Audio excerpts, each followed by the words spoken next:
Okay, so this one's kind of interesting. Going with jam trip, so that'd be coming back from where I cut down the tree to my home. 35 miles, 11 kilowatt hours, 311 watt hours per mile. Okay, and that makes sense to me. It should use up just a little bit more energy because it's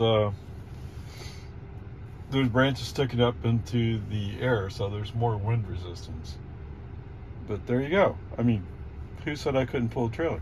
There you go. So current drive is only 7 miles. Well, when I made the turn on the Loman Ford, one of the logs fell off, so I went back to go get it. Well, I pulled into CVS and then went back and picked up that log. Interestingly enough, that shows 197 watt hours per mile. So that's really curious, but okay, there you go. So, can I pull a trailer? Oh, look, over here. What's this icon? Oh, it's a trailer icon. So yes, I have a trailer plugged in. So can I pull a trailer? Yes. No problem. Did my energy use go up? Yes. I would typically get around 270. In fact, the lifetime average is 273. So, but I was also going slower, which makes sense. I mean, I have brush and logs on the trailer, so you don't want to go around corners too fast or anything like that. Because what happens? Oh, you lose logs, and you have to go back and pick them up. Or at least you do if you're being reasonable. And there are people who saw it happen. So there you go. So I have the trailer icon. Okay. Did I try to invoke autopilot? Okay, I don't have FSD on this car, but I did try to invoke autopilot. It did not show the autopilot wheel, so that would control whether or not you could do autopilot. However, I was able to do tack, so I was able to drive with tack on. That was interesting. Is there any other questions you might have? I don't think so. So, would I have been able to go quite as far pulling this trailer? No. I lost about a third. Does that sound? That's not even close to right, is it? 270. So I lost 40 watt hours per mile. 40. So not even that much. Nowhere near that much. Now, the question you might have. Okay, I can pull 3,500 pounds with this car. Tongue weight's 300 pounds, I think. So, in theory, no, not in theory. I know I can. I can hook up a U-Haul box trailer and pull that behind the car. And it's not so much the weight; it's about how that trailer would stick up into the wind. That's the big impact on energy. So, people. Well, how much weight can? Well, I mean, I was thinking about this the other day. So when you load up a U-Haul trailer, is there a place to go weigh it to make sure you're not overloading it? I don't think so.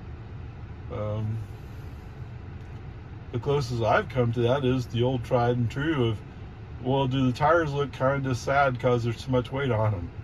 Right? This is the best I can do. And actually, I had a Celebrity, a V6 Celebrity. I pulled a double axle trailer behind it, all the way up to Washington D.C. from Austin. Wow, the old days. So I do have a little bit of experience with it, and yes, that car was probably a bit overloaded. It struggled up hills, but what can you do? It probably been better get a U-Haul truck and did a car hauler behind it. That would be more, although it would cost more, it would be more reasonable. But whatever, peace and harmony. The bottom line question here was, can I haul a trailer and what does it look like? Well, okay. It doesn't go as far as you might want to go. And I do have that on my list of things I need to try sometime. what I need to do is do a 70-mile-per-hour range test with the trailer behind the car. I mean, that would be comparing closer to apples. Although obviously with sticking up in the air, if you're going into a headwind, and of course I do, one way or the other I'm going to a headwind, more than likely. It's pretty rare when the wind's directly out of the east or directly out of the west. And even if it was, there is also a component with Texas 45 that would help reflect that difference. Okay, there you go. Pull the trailer just 35 miles. So yes, so the total distance was 69 miles, used 21 kilowatts and 299 watt hours per mile. So going there was empty. Coming back, I had a load on the trailer. Okay, there you go. Okay, so this shouldn't be much. Let's see how this impacts our energy levels. Okay, let's see what we got here. 34 miles, an hour 11 minutes. Wow. Anyway, 282 watt hours per mile. Now, it's an empty trailer. That's true.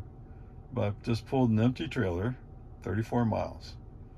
And I still have 66% left from 80. Okay, there you go. So I used 9 kilowatts. Anyway, onward, upward charge. Let's get to work.